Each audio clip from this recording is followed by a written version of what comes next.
Kisah konfrontasi Indonesia-Malaysia bermula dengan satu idea besar pembentukan sebuah negara baharu.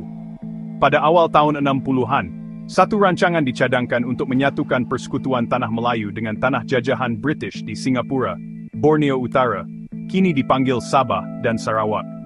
Projek besar ini bertujuan untuk mewujudkan sebuah negara yang lebih kuat dan stabil bernama Malaysia. Cadangan itu diumumkan secara rasmi, dan tarikh kelahiran persekutuan baharu ini ditetapkan pada 16 September tahun 1963. Walaupun ramai melihat ini sebagai langkah positif ke arah dekolonisasi dan kekuatan serantau, tidak semua berkongsi pandangan optimistik ini. Sebuah negara jiran yang berkuasa memerhati dengan syak wasangka dan rasa tidak setuju yang mendalam, menyediakan pentas untuk salah satu konflik moden paling penting di Asia Tenggara. Jiran ini adalah Indonesia, yang dipimpin oleh presidennya yang berkarisma dan sangat nasionalis, Sukarno. Beliau melihat pembentukan Malaysia bukan sebagai tindakan kemerdekaan, tetapi sebagai helah licik oleh British untuk mengekalkan pengaruh mereka di rantau itu. Beliau memanggilnya plot neokolonialisme, bentuk kolonialisme baharu yang menyamar sebagai persekutuan. Sukarno percaya bahawa Britain hanya menyerahkan kuasa kepada kerajaan boneka yang akan melayani kepentingannya sendiri, secara berkesan mengepung Indonesia dengan kuasa-kuasa yang tidak mesra. Syak wasangka yang mendalam ini adalah bahan bakar ideologi untuk konflik tersebut. Slogan terkenal Sukarno, Ganyang Malaysia atau Hancurkan Malaysia, menjadi seruan perhimpunan yang kuat yang menggerakkan sentimen nasional menentang persekutuan baharu itu.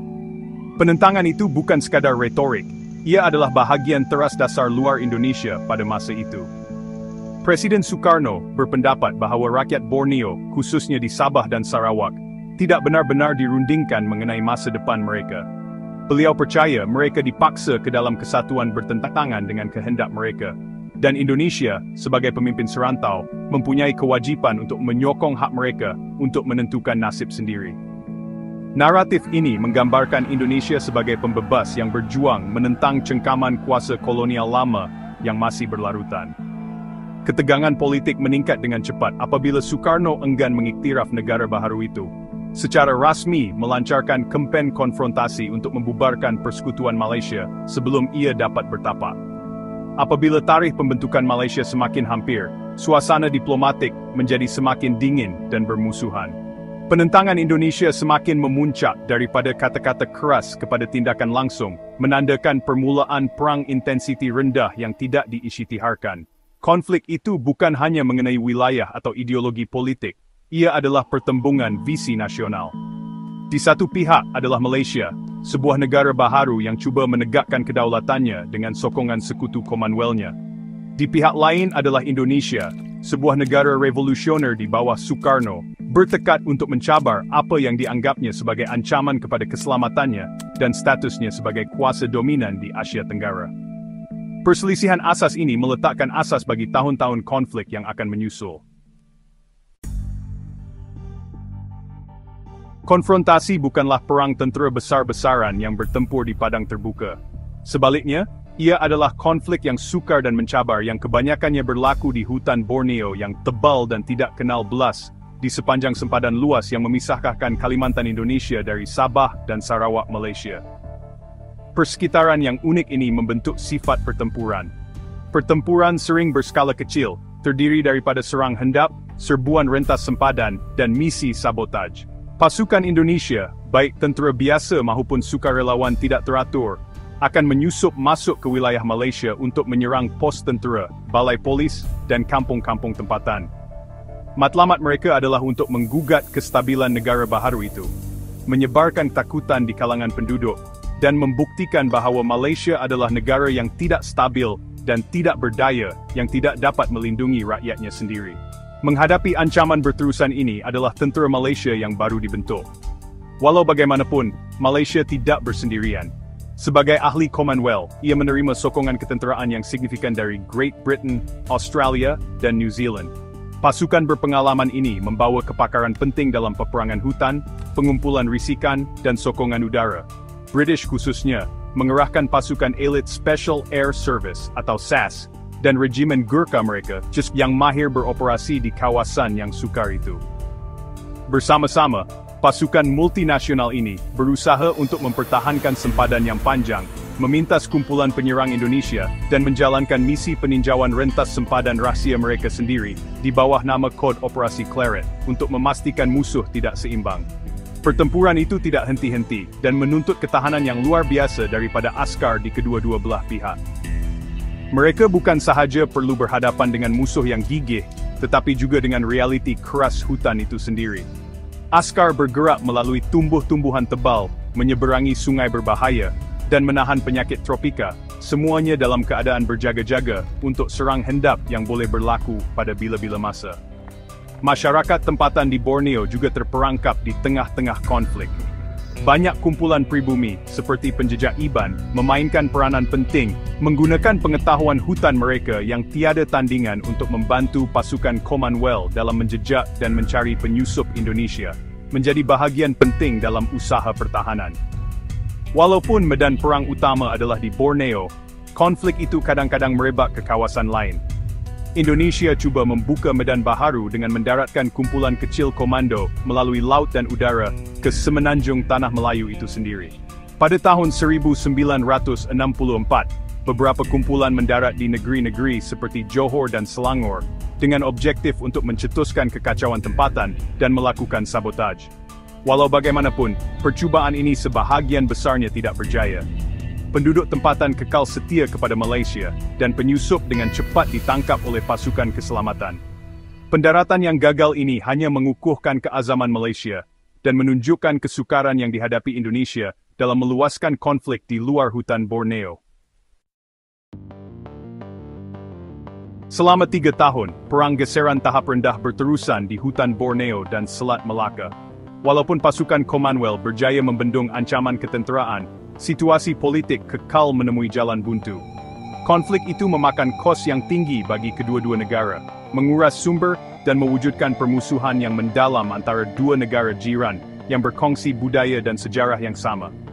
Penamat konfrontasi tidak datang dari pertempuran yang muktamad atau kemenangan ketenteraan.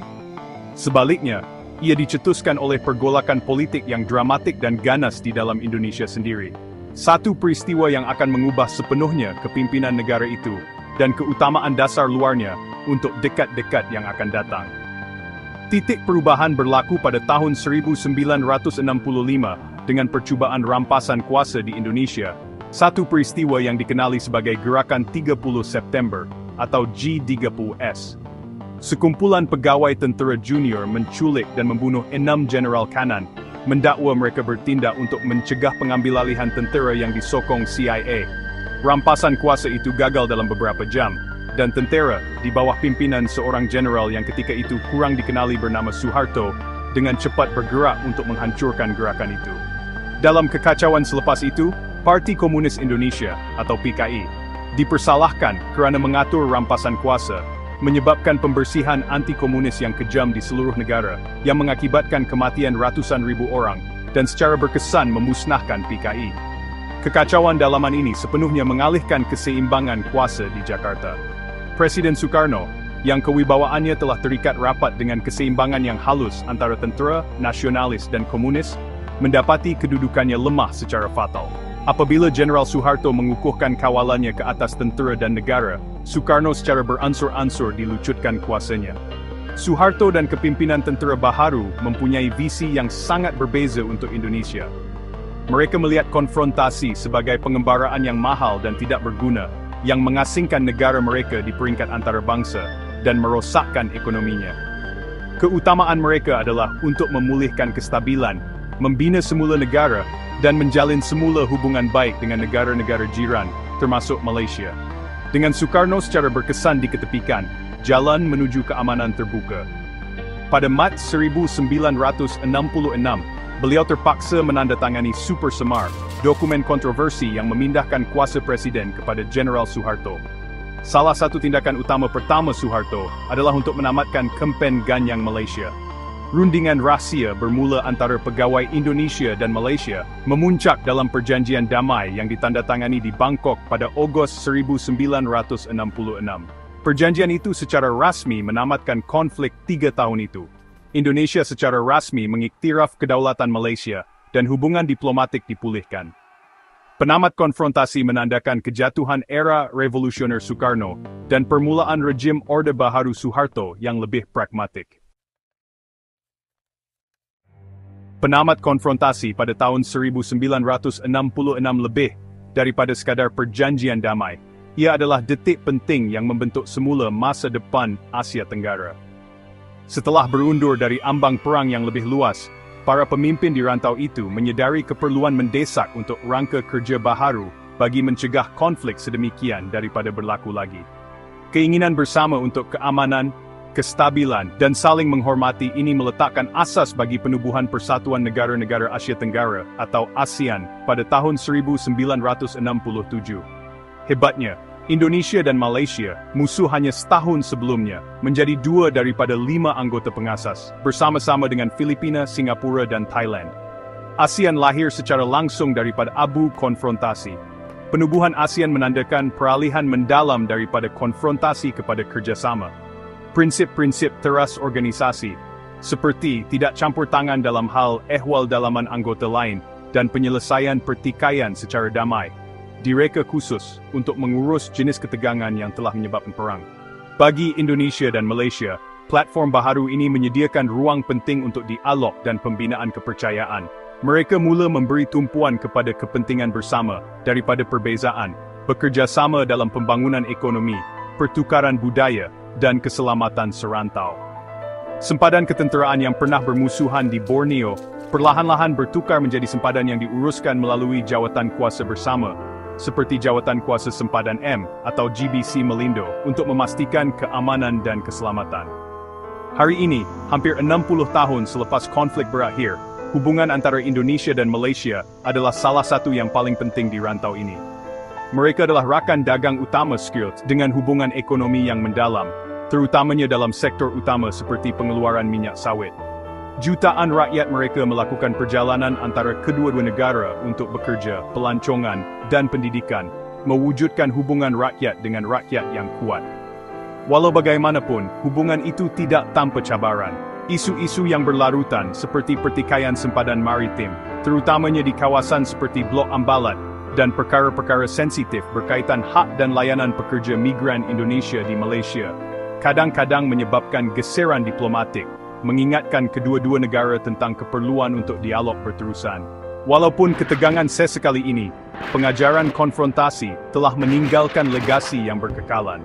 Konflik itu berfungsi sebagai peringatan yang kuat tentang betapa cepatnya perselisihan politik boleh meningkat, tetapi juga tentang bagaimana bekas musuh boleh bersatu untuk membina masa depan yang lebih aman dan makmur.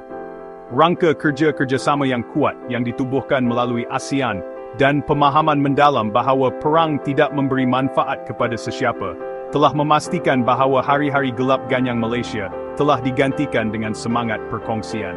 Perjalanan dari konfrontasi kepada kerjasama berdiri sebagai bukti ketahanan diplomasi dan keinginan berterusan untuk keharmonian jiran di Asia Tenggara.